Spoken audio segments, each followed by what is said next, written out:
تو اللہ جل جلالہ فرما رہے ہیں رسول اللہ صلی اللہ علیہ وسلم کو آپ کہہ دو، لوگوں کو کہہ دو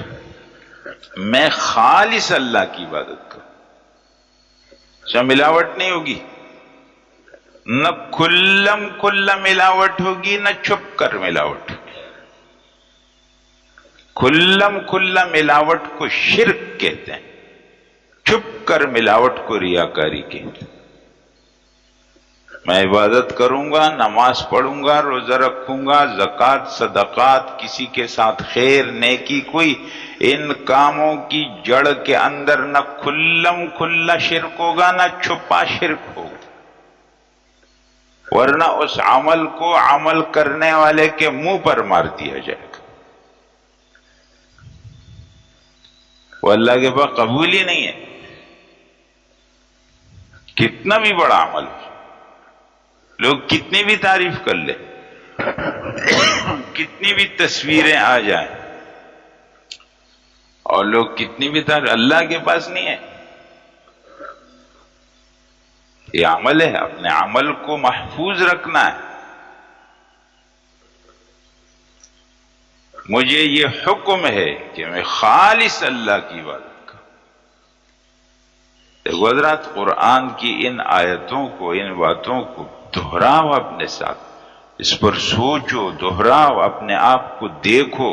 میں اس آیت کے مقابلے میں کدھر کھڑا ہوں؟ مجھ کو حکم ہے کہ خالص اللہ کی عبادت کروں گا، ایک وَأُمِرْتُ، اور مجھے حکم ہے اس بات کا لِأَنْ أَكُونَ أَوَّلَ الْمُسْلِمِينَ، کہ میں ماننے والوں میں پہلے نمبر پر ہوں گا، کوئی اور کرے نہ کرے میں تو کروں گا۔ اس کا معنی یہ ہوا کہ جو آدمی کسی اور کو نیکی کی، خیر کی دعوت دے تو پہلے خود عمل کرے، اس بات کا انتظار نہ کرے کہ اچھا میں نے بات کی اتنے لوگوں کے سامنے، کسی نے عمل کیا نہیں، چھوڑ دو اس بات کو بھی، آئندہ مت کرو اور اس کو چھوڑ دو، نہ، کوئی اور کرے نہ کرے تم کرو گے۔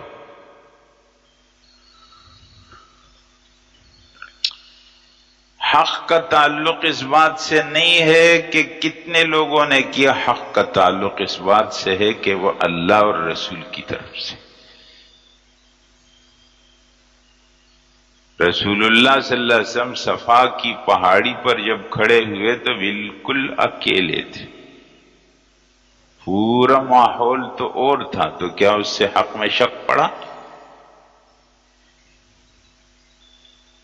اب ہم لوگوں کے ناپ تول کا معیار لے ہے کہ آدمی کتنا مشہور ہے، اس کے پاس لوگ کتنے جمع ہیں، یہ ترازو ہی غلط ہے۔ حق تو یہ ہے کہ اللہ کی طرف سے ہے، رسول اللہ کی طرف سے۔ رسول اللہ صلی اللہ علیہ وسلم تو یہ فرمایا کہ اسلام جب شروع ہوا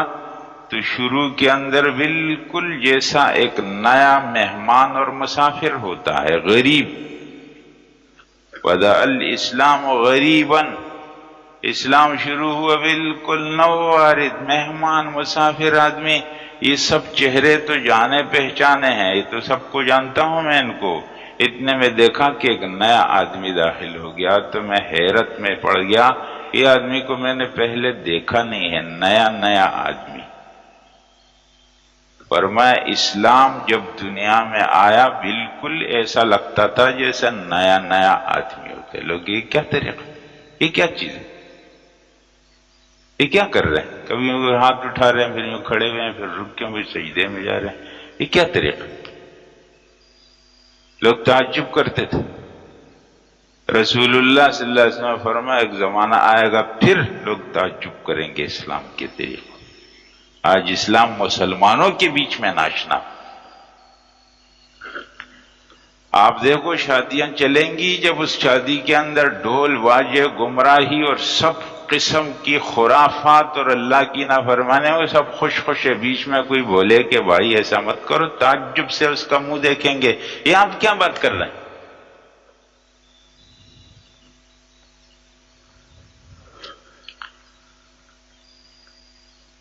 تو اسلام غریب بن جائے مسلمانوں کو۔ رسول اللہ صلی اللہ علیہ وسلم فرماتے جب ایسا اسلام ناآشنا ہو جائے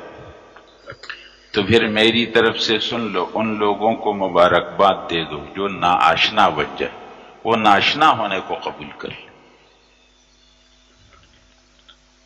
آپ سب لوگوں کو کچھ اور پسند ہے، اللہ رسول کو کچھ اور پسند ہے، میں آپ کی پسند پر چلوں تو سب کو میں آشنا لگوں گا، اور جب اللہ رسول کی بات پر چلوں گا تو آپ سب کو ناآشنا لگوں گا۔ مجھ کو قبول ہے ناآشنا ہونا، مجھے اللہ رسول کا آشنا ہونا قبول ہے۔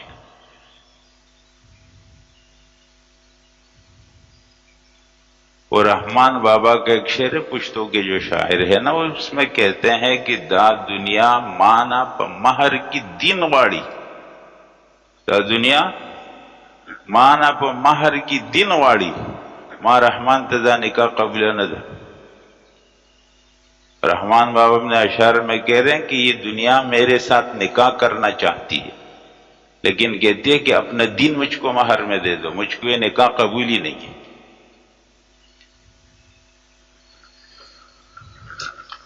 لوگوں کو راضی کرنے کے لیے ہم کیا کیا کریں گے، کس کس کو راضی کریں گے، کس کس کا منہ بند کریں گے بھائی، تو بہت مشکل ہے۔ اس کے لیے تو حضرت نوح علیہ السلام کی عمر چاہیے۔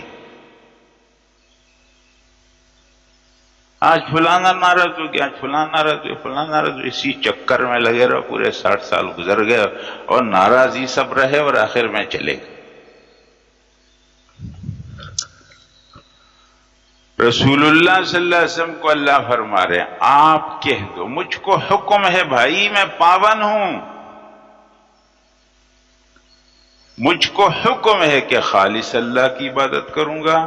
مجھ کو حکم ہے کہ پہلا بنوں گا ماننے والے۔ اور سنو حضرات، تیسری بات، قل مجھ کو حکم ہے، قل آپ کہہ دو، انی اخاف، حضرات توجہ سے قرآن کی باتیں،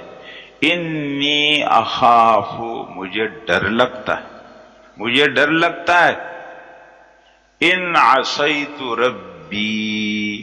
اگر میں نے اپنے رب کی نافرمانی کی، عذاب یوم عظیم، بڑے دن کے عذاب سے مجھے ڈر لگتا ہے بھائی۔ مجھے حکم ہے خالص اللہ کی عبادت کروں، مجھے حکم ہے میں پہلا بنوں گا ماننے والا، اور مجھے تو ڈر لگتا ہے اگر میں نے نافرمانی کی تو بڑے دن کے عذاب، مجھے کون بچائے گا پھر؟